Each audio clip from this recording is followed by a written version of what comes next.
Zombie apocalypse.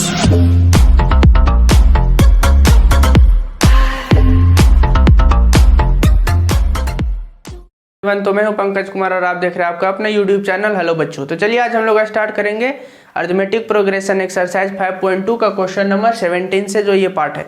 पिछले video में आपने देखा होगा, इससे पहले जो भी है, और इंट्रोडक्शन क्लास में भी आपने देख लिया होगा। तो मेरे चैनल का नाम हेलो बच्चों, आप लाइक कीजिए, सब्सक्राइब कीजिए। कोई भी प्रॉब्लम होता है तो आप कमेंट करके पूछ सकते हैं। ओके, तो आपका समय ना लेते हुए हम चलिए स्टार्ट करते हैं क्वेश्चन नंबर 17 से। ठीक है, तो क्वेश्चन नंबर 17 क्या है? Find the 20th term from the last term of the AP 3, 8, 13 और डॉट डॉट 253। एक एपी का सीरीज दिया हुआ है, लेकिन कंडीशन क्या बोला है कि इसमें फाइंड करना है 20वां टर्म, यानी 20th टर्म फाइंड करना है, लेकिन आगे से नहीं, पीछे से। कहने का मतलब है कि अगर मान लीजिए लाइन में खड़ा 1 2 3 4 5 लड़का अगर खड़ा है लाइन में, तो बोलेगा कि आगे से गिनो। ठीक है, तो तीसरा कौन या चौथा कौन जो भी है, तो 1 2 3 4 ये आ गया। लेकिन अगर बोल दिया कि पीछे से चौथा कौन है, तो ये तो बेचारा, अगर इधर से देखा जाए 4th रैंक यहाँ था, लेकिन पीछे से बोला जाए तो जो सेकेंड था वो क्या हो जाएगा? 4th रैंक हो जाएगा, है ना। तो यहाँ भी बोला है कि आगे से नहीं फाइंड करना है, पीछे से फाइंड करना है। तो टेंशन बिल्कुल नहीं लेना है, हम लोग को भी बस दिमाग उलट देना है कि सीरीज हम इधर से ना लेके सीरीज इधर से ले लेंगे। क्या करेंगे? फर्स्ट जो इधर से हो रहा था, अब क्या करेंगे? फर्स्ट इधर से ले लेंगे। एग्जाम में ऐसा क्वेश्चन आता है, गड़बड़ बिल्कुल ना करना।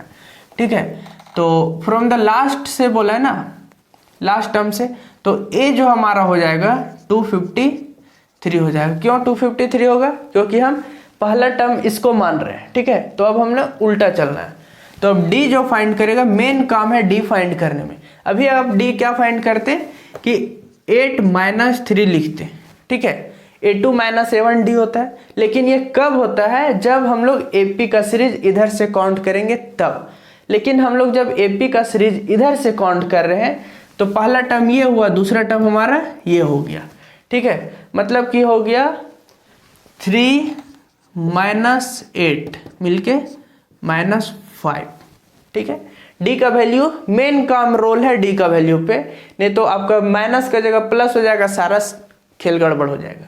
ए तो मेरा पिछला वाला टर्म को, इसको मैंने ले लिया, A = 253। डी जो है 8 - 3 की जगह 3 - 8 होगा, क्योंकि टर्म इधर से स्टार्ट हो रहा है। तो डी मेरे पास ये आ गया। अब बात रहा एन क्या है भाई? तो एन तो मेरा 20 टर्म है, तो n = 20 मुझे फाइंड करना है 20 टर्म में। तो चलिए अब हम लोग इसको फाइंड करते हैं। मतलब A20 = A + n - 1 × d, यही फॉर्मूला होता है। ये कब होता है? जब यहाँ पे an होता है। ठीक है, A20 लिख के करेंगे तो गड़बड़ हो जाएगा, क्योंकि n की जगह 20। तो A20 यही फाइंड करना है। A का वैल्यू 253 प्लस n का वैल्यू 20 - 1, d का वैल्यू -5। तो ब्रैकेट देना बहुत जरूरी है। 253 प्लस 20 में 1 गया तो 19 × -5। ठीक है, तो 253 यहाँ हो गया। अब प्लस में है, ये माइनस में मिलके हो गया -95। 19 5 जा 95।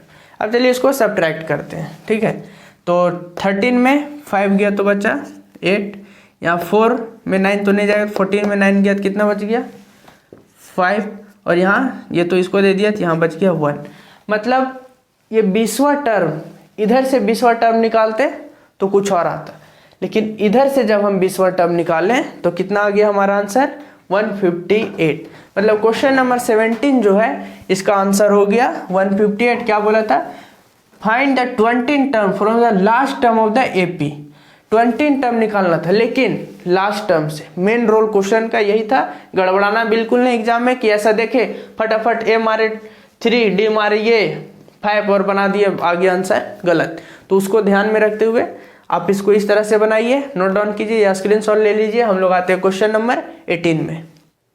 ये हमारा क्वेश्चन नंबर 18 है। क्वेश्चन नंबर 18 में क्या है कि the sum of the 4th term and 8th terms of an AP is 24। 4th term और 8th टर्म का जो सम दिया हुआ कितना है? 24 है। ठीक है, and the sum of the 6th and 10th terms is 44।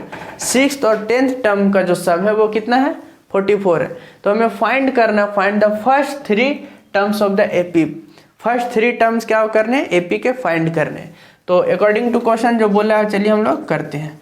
क्या है, 4th and the 8th term, मतलब कि 4th प्लस 8th टर्म जो है वो कितना दिया हुआ है, 24। यही बोला है कि 4th टर्म और 8th टर्म इक्वल टू 24 है। तो इसको इस तरह से ना लिखते हुए डायरेक्ट हम लोग लिखते हैं, ठीक है। मतलब 4th टर्म को क्या लिख सकते हैं, a प्लस 3d, है ना। और 8th टर्म को क्या लिख सकते हैं, a plus 7d equal to कितना दिया हुआ है, 24। अब सोच रहे होंगे यहाँ दोनों एक के साथ क्यों लिख दिए, क्यों, क्योंकि दोनों का सम, ये 3 टर्म 4th टर्म और ये 8th टर्म दोनों का सम मिला के कितना है, 24। तो यहाँ पे a और a मिलके 2a 3d 7d मिलके कितना हो गया, 10d इक्वल टू 24, इक्वेशन 1। एक इक्वेशन आ गया इससे। दूसरा में क्या बोला है, sum of the 6th term and 10th term, मतलब कि a plus 5d and 10th term a plus 9d equal to कितना दिया हुआ है, 44, ठीक है। तो a और a 2a 5d और 9d 14d इक्वल टू 44। ये हो गया इक्वेशन नंबर 2। हमारे पास देखिए 2 इक्वेशन आ गया इस क्वेश्चन के हेल्प से, ठीक है। अब जब दोनों इक्वेशन आ गया, चलिए आगे हम लोग कुछ फाइंड करके देखते हैं। तो देखिए क्या करेंगे, अगर दोनों इक्वेशन को हम सब्ट्रैक्ट करते हैं, ठीक है, ऐड करेंगे तो किसी ना किसी, देखिए एक a वेरिएबल एक d है, एक यहाँ a वेरिएबल और एक d है। दो वेरिएबल होना मेरे पास, किसी का वैल्यू निकलने नहीं देगा। तो हमें क्या करना पड़ेगा, कोई ना कोई बुद्धि लगा के एक वेरिएबल को हटाना है। यहाँ 2a है, यहाँ भी 2a। अगर हम दोनों को माइनस करें, दोनों इक्वेशन को, तो 2a मिलके 0 हो जाएगा, मतलब कि ये a वेरिएबल हट जाएगा, बचेगा सिर्फ d।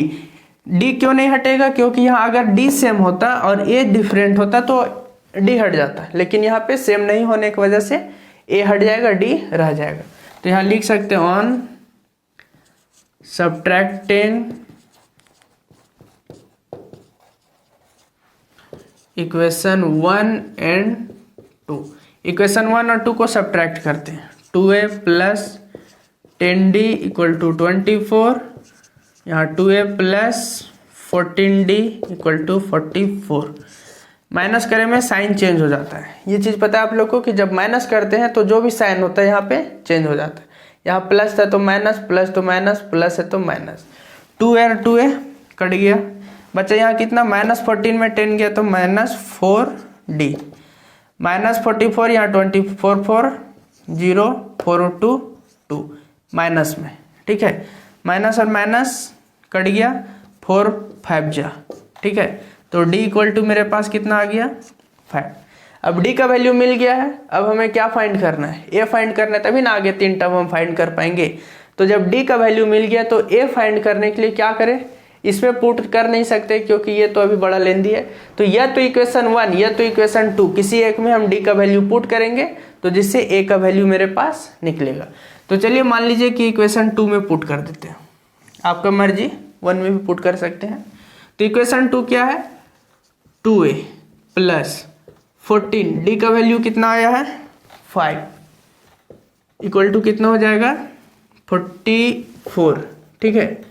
तो 2a इक्वल टू हो गया, यहाँ 44 था और ये 14 5 जा, इधर -70 हो गया, ठीक है। अब इसको सब्ट्रैक्ट करेंगे, 10 में से 4 गया तो बच गया 6, यहाँ बच गया 6 में 4 गया तो 2, माइनस में यहाँ 2a, 2 से कट किए तो आ गया 13, मतलब a का वैल्यू आ गया -13। d मेरे पास हो गया 5, a इक्वल टू -13। अब क्वेश्चन क्या बोला था, find the first 3 terms, 3 term निकालने थे। पहला टर्म तो मिल गया, अब क्या फाइंड करना है, दूसरा टर्म। तो दूसरा टर्म मतलब a2 बराबर हो जाता है a प्लस d, a का वैल्यू -13, d का वैल्यू 5, कितना आ गया -13 प्लस 5 मिलके 8 हो गया माइनस में। तीसरा टर्म a3, ठीक है, a3 मतलब a प्लस 2d, a का वैल्यू -13 प्लस 2 इंटू डी का वैल्यू 5, ठीक है। ये हो गया 5, -13 प्लस 10 मिलके कितना हो गया, -13 प्लस 10 मिलके -3। तो यहाँ हम लोग सिंपली इसका सीरीज जो है लिख सकते हैं। क्या क्या आया, एक तो आया -13, दूसरा क्या आया था -8, यहाँ पे -8, और तीसरा क्या था -3। बाकी चलते रहेगा, आपका मर्जी जब तक आप चलाइए, ठीक है। तो ये था क्वेश्चन नंबर 18। इसमें कुछ नहीं करना था कि 4 टर्म और 8 टर्म का जो सम दिया हुआ था वो 24 था, ठीक है। और sum of the 6th and 10th term is 44। 6th term और 10th टर्म का जो सम था वो 44 था। तो ये इक्वेशन एक यहाँ लिख के ये ले आए, दूसरा लिख के यहाँ ले आए। अब दोनों इक्वेशन को क्या किया, सब्ट्रैक्ट किए।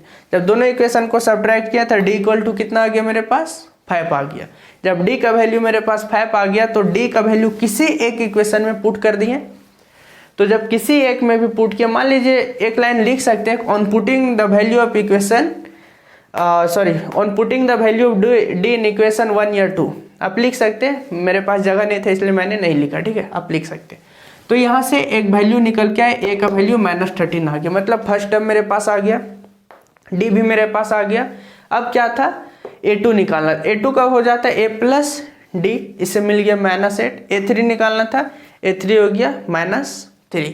तो इस तरह से हम -13, -8 और -3 जो क्वेश्चन में बोला था फाइंड फर्स्ट 3 टर्म्स वो निकाल लिए, ठीक है। तो आप इसको स्क्रीनशॉट ले लीजिए या नोट डाउन कीजिए। अब हम लोग आते हैं क्वेश्चन नंबर 19 में। तो ये हमारा क्वेश्चन नंबर 19 है। क्वेश्चन नंबर 19 क्या है कि सुब्बा राव, कोई मिस्टर सुब्बा राव है, ठीक है।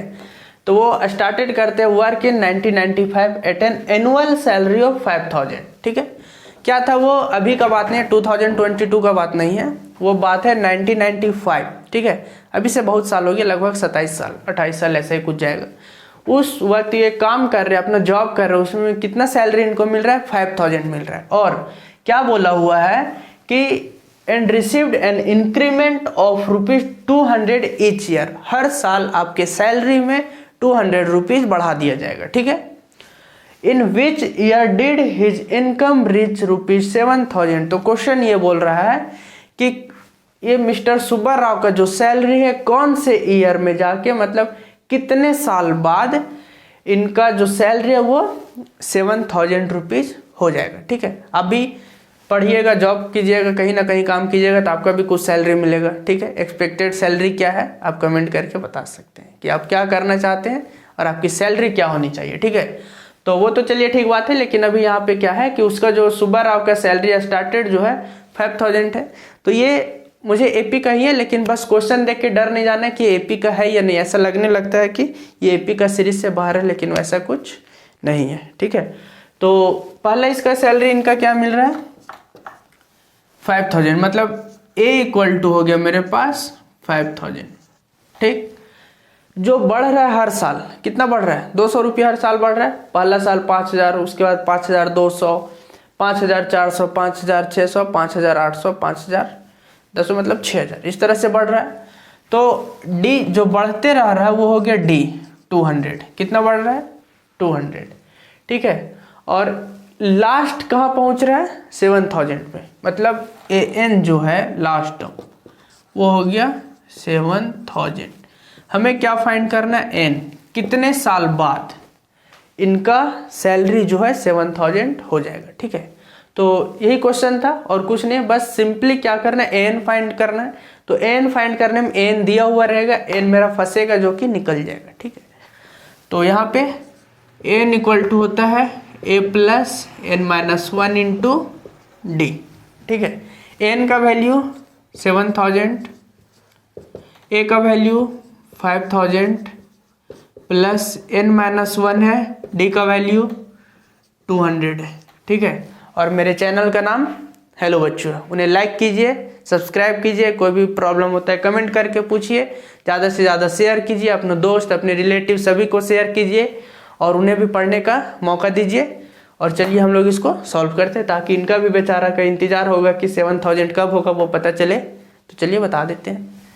ये 7000 है, इधर आ गया तो माइनस 5000, यहाँ पे हो गया 200 एन माइनस 200 से 2n को माइनस मल्टीप्लाई किया 200n हो गया और -1 को किया -200 हो गया। 7000 में 5000 चल गया, बचा 2000, और ये जो -200 था इधर आके +200 हो गया, यहाँ 200 n 2200 हो गया और यहाँ पे 200 n है, ठीक है। तो इसको हम जब कट करेंगे तो वो 11 टाइम्स में जाएगा। कितने टाइम्स में जाएगा? 11। तो n = 11, मतलब बोल सकते हैं कि 11 ईयर्स के बाद इनका जो सैलरी है वो कितने में पहुंच जाएगा? 7000 में पहुंच जाएगा, ठीक है। तो मेरे चैनल को आप लाइक कीजिए, सब्सक्राइब कीजिए, कोई भी प्रॉब्लम होता है कमेंट करके पूछिए और आप इसका स्क्रीनशॉट ले लीजिए या नोट डाउन कीजिए। हम लोग आते हैं क्वेश्चन नंबर 20 पे। ये हमारा क्वेश्चन नंबर 20 है। क्वेश्चन नंबर 20 में क्या है कि Ramkali saved ₹5 in first week. Ramkali कोई है, लड़की है, लड़की होगी, वो हर वीक कितना जमा कर रही है? ₹5 of a year and then increase हर वीकली सेविंग बाई ₹1.75। और क्या कर रही है? कोई साल में वो ₹5 करके जमा करना स्टार्ट की, उसके बाद हर सप्ताह वो क्या कर रही है? ₹1.75 इंक्रीज कर रही है। मतलब पहला सप्ताह ₹5 जमा किया, अगले सप्ताह 1.75 और इंक्रीज कर दी। If in the nth week हर वीकली सेविंग बिकम्स ₹20.75, ठीक है। Find n। कुछ सप्ताह जमा की होगी, 1 सप्ताह, 2 सप्ताह, 3, 4 इस तरह जमा करते गई और उसके कुछ सप्ताह के बाद मतलब nth वीक के बाद उसका जो पैसा जो सेविंग हो गया है वो हर वीक का मतलब जो सेविंग हो गया ₹20.75 हो गया। तो यही फाइंड करना है कि कितने दिन में वो हो गया। पिग्गी बैंक होता है ना, छोटा सा चुकनी जिसको कहते हैं, पैसा जमा करने के लिए, इस तरह से ये भी कर रही होगी। तो चलिए इसको हम लोग सॉल्व करते हैं, ठीक है, कि क्या है, कितना आएगा इसमें। तो पहला स्टार्ट कितना की है जमा करना? ₹5 से। तो ए मेरे हो गया 5। अब इसमें डी कैसे पहचानते हैं? तो हर वीक जो बढ़ते रहेगा, तो इंक्रीजमेंट वाला कौन है मेरा? 1.75, मतलब डी हो गया 1.75। अब फाइनल कितना पहुंच रहा है? ₹20.75। तो एन हो गया ₹20.75, ठीक है। हमें फाइंड क्या करना है? n = वाट, कि कितने दिन में n जो है ये n मेरे इतना आ गया, ठीक है। तो फार्मूला सिंपल सा है, n = a + n-1 × d, ठीक है। n का वैल्यू 20.75, a का वैल्यू 5 + n-1 × d का वैल्यू कितना मेरे पास? 1.75, ठीक है। मल्टीप्लाइड में है, ये 5 को इधर ले आए तो 20.75 था -5, यहाँ पे हो गया 1.75 n - 1.75, ठीक है। ये 5 माइनस हो गया इसमें, तो हो गया कितना? 15.75 और इधर जो था ये 1.75 इधर आके प्लस में 1.75 = 1.75 n, ठीक है। बेचारी सोच रही होगी कब इसका रामकली का सेविंग बढ़ेगा, चुकनी फोड़ेगी, जो उसका इच्छा होगा कुछ खरीदने का वो खरीदेगी, ठीक है। तो चलिए देखते हैं कितना दिन में क्या होता है। तो यहाँ पे सम करेंगे 5 5, 10 का 0, 7 7 14, 15 का 5, ठीक है। 7 7 14 कैरी वाला 15 5 और यहाँ 5 पर 1 6 और 7, ये 17.50 और इधर कितना? 1.75 n, ठीक है। तो अब ध्यान से देखिए कि अगर पॉइंट हटाते हैं, मान लीजिए कुछ भी, यहाँ 100 हो जाएगा, यहाँ भी 100, सेम चीज़ है ना, तो हटाते नहीं है, बस डायरेक्ट काट देते हैं, उतना करने का कोई दिक्कत नहीं है। 1.75 से इसको अगर हम कट करेंगे तो कितना आ जाएगा? 10 आ जाएगा। मतलब n = कितना हो गया? 10। मतलब ये जो स्टार्ट की थी 10th वीक के बाद इसका क्या होगा? सेविंग जो है 20.75 हो जाएगा, ठीक है। ये था हमारा क्वेश्चन नंबर 20 का आंसर। आप इसे स्क्रीनशॉट लीजिए या नोट डाउन कीजिए और पिग्गी बैंक खरीद के आप भी अपने पैसे को हर वीक जमा कर सकते हैं। ₹5, ₹10 भी कर सकते हो, कोई दिक्कत नहीं है। तो इसको स्क्रीनशॉट लीजिए। मेरे चैनल का नाम हेलो बच्चू है। लाइक कीजिए, सब्सक्राइब कीजिए, कोई भी प्रॉब्लम होता है तो कमेंट करके पूछिए, ज़्यादा से ज़्यादा शेयर कीजिए और इसको आप नोट डाउन कर लीजिए। मिलेंगे अगले वीडियो में। Okay, thank you.